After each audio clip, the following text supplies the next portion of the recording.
All the time. Kick the door down, shoot the dog, and if the person moves, shoot them too. Everybody's got a story like that. So when you start talking, and the state, the federalists, they face a crisis. They put so many people away, and you all know the figures on percentiles of people put away in either jail or prison or on parole in the United States, far exceeding anywhere else. They can't afford it anymore. You give someone a three-time loser in California for stealing a pizza, you're going to committing to spend, you know, millions locking him up in Corcoran prison in the Valley. They can't afford it. They're at a crisis anyway. So I think the pendulum will start to swing simply because they cannot afford to stuff any more people behind bars. They haven't got the room. If they had the room, they'd just, you know, 2/3 of the population would probably disappear. Or they'd take over the north end of Nevada and just put barbed wire around it. So when you stick to basics like that, I think a basic libertarian position on civil liberties and on war, and if you can get what used to be a broad left constituency, groups out there, many of them do good specific stuff. There are real heroes, whether it be public defenders, whether it be organizers of one sort or another, who are good, who can be recruited to the coalition. The environmentalists, I think, these days, I used to know some good ones, I think they're mostly insane now. Because they've been hooked on fear. Mostly, and I may be differing with some of you here, on the global warming issue. I think this global warming, I don't think man's got anything to do with it.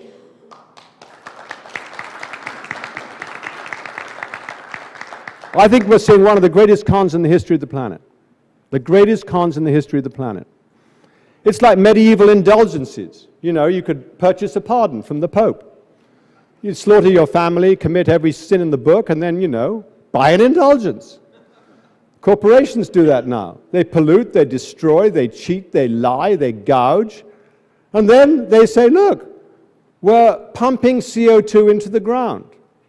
And then you see 1,000 prostrated bodies of environmentalists worshipping at their feet. It's the most disgusting sight you can imagine. Because they're panicked. Everything is fear. In Germany, I was at a place in London on a very good outfit called the Battle of Ideas. Someone here should start a battle of ideas. Debates. People love to hear a good battle. Not a phony battle like you hear on the Lehrer show. Most of our media, I did a parody of the McNeil-Lehrer, when it was the McNeil-Lehrer show, many years ago in Harper's Magazine. And I said, how would they treat cannibalism? They would say, the real battle here, Jim, tonight, is between those who favor free market consumption of human meat and those who propose some form of regulation.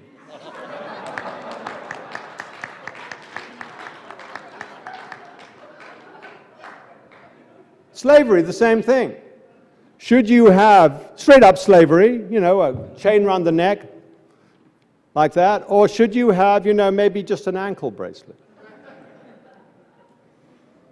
That's the McNeil-Lehrer show. But if you had a real series of debates, not necessarily in a presidential year, called the Battle of Ideas, and move it around the country, let every prisoner out, the battle of the ideas.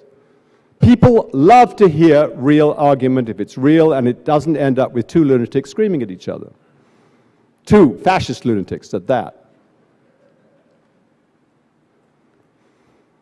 They were talking about recycling, and this German guy just said his thesis was recycling is a waste of time. I thought the guy was going to be dismembered. He described how in Germany now, when you've eaten dinner, I think it's 15 different waste paper receptacles await the detritus of your meal. One bin for the cardboard plate, or the one thing for the little foil thing around your bottle, one for the, I don't know, the excessively tough chicken leg, I don't know, on and on and on. And then the crowd listening, they liked this. They said this is, the two environmentalist ladies were sitting there looking like two ladies under the guillotine, the French Revolution. Their lips were really pursed like that. And women stood up and said, I've stood there in Bermondsey, England, and I've seen, I put my green bottle in here, my white bottle in there, and the other bottle in there. Sod me if the truck doesn't come along. They all go in the same one, she says.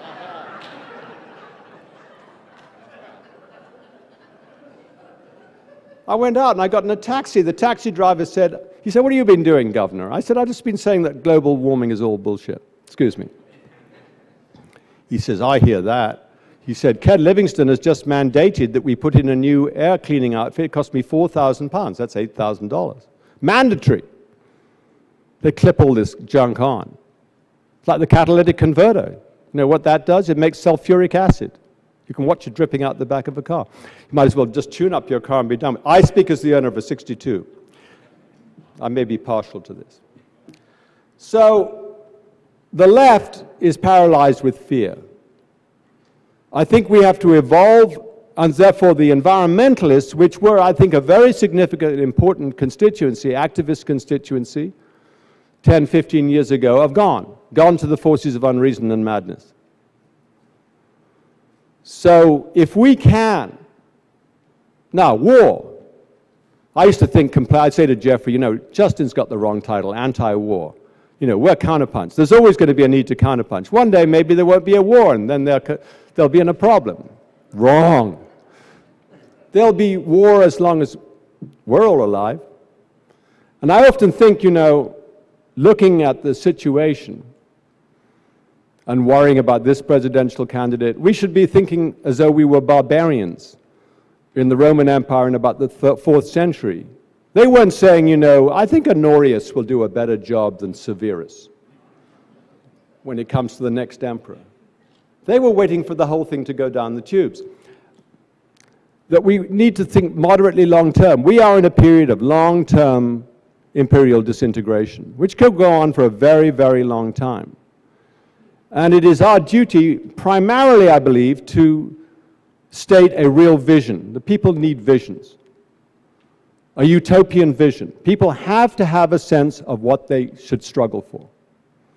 It's no use just saying it's all awful. My dad in the 1930s, he was a reporter for the London Times in New York. And he'd go around and there'd be the Communist Party guy be recruiting. And the communists would be saying, comrades, as I speak to you, many of our brothers and sisters are writhing in the torture chambers of the imperialist policemen. My father said, as an inducement to join, it was kind of lacked allure, really. You don't want to join something in the definite promise you're going to get tortured.